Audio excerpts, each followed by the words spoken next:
আসসালামু আলাইকুম everyone, welcome back to my channel happy kitchens. তো এটা আমার ইউটিউবের ফার্স্ট ভিডিও। তো আমি ভাবলাম কি দিয়ে শুরু করা যায় আমার ইউটিউবের ফার্স্ট ভিডিও। তো মাথায় একটা চিন্তা আসলো যে বৃষ্টি বাহিরে, তো এর জন্য কিছু খিচুড়ি পাক করা যাক। তো এর জন্য সহজ পদ্ধতিভাবে আপনাকে দেখাচ্ছি। তো প্রথমেই আমি চাল আর ডাল ভালো করে ধুয়ে নিয়ে নিয়েছি। তারপর দিচ্ছি পেঁয়াজ, তারপর দিলাম স্বাদ মতো লবণ এবং দিয়ে দিচ্ছি আদা রসুন, তারপরে দিলাম এলাচ, দারচিনি, লঙ্কা।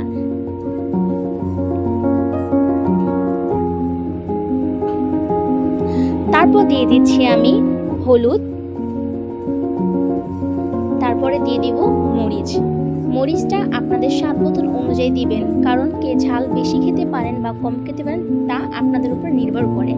আমাদের ঘরে একটু ঝালটা বেশি খায়, এর জন্য আমি একটু বেশি দিব।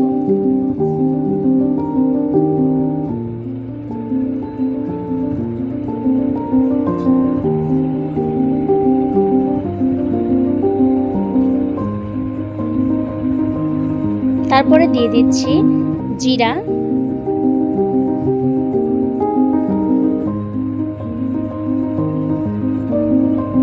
তারপর দিয়ে দিচ্ছি তেল।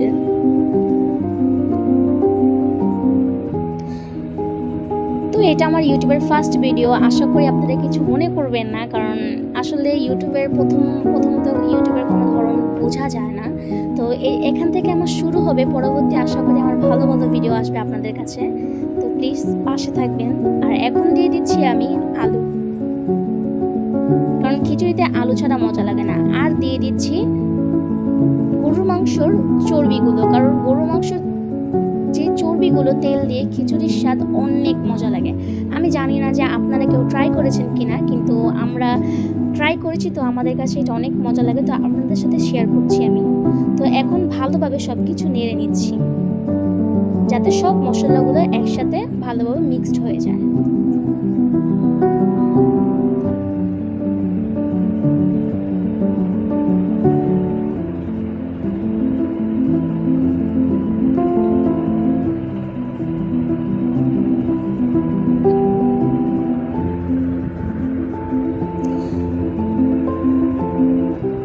ভালোভাবে নেড়ে দেওয়ার পর এখন আমি দিয়ে দিচ্ছি খিচুড়ির মান অনুযায়ী পানি দিচ্ছি, যে কতটুকু পানি লাগবে আমি দিচ্ছি। আপনারা আপনাদের ধারণা অনুযায়ী দিন, কারণ আমি এই পানি মাপটা বলতে পারবো না। তো আমি দিয়েছি আমার আন্দাজ মতন আমি দিয়েছি। তো তারপর দিয়ে দিচ্ছি কতগুলো কাঁচামরিচ, 5-7টা কাঁচামরিচ দিয়ে দিয়েছি আমি। এখন আমি এটাকে চুলায় বসিয়ে দেব।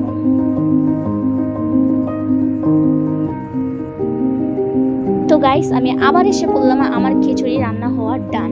তো দেখেন ফাইনাল লুক আমার খিচুড়ির, একদম সহজ শর্টকাট ভাবে করেছি আমি। তো এখন ট্রাই করি, দেখি সেই টেস্ট।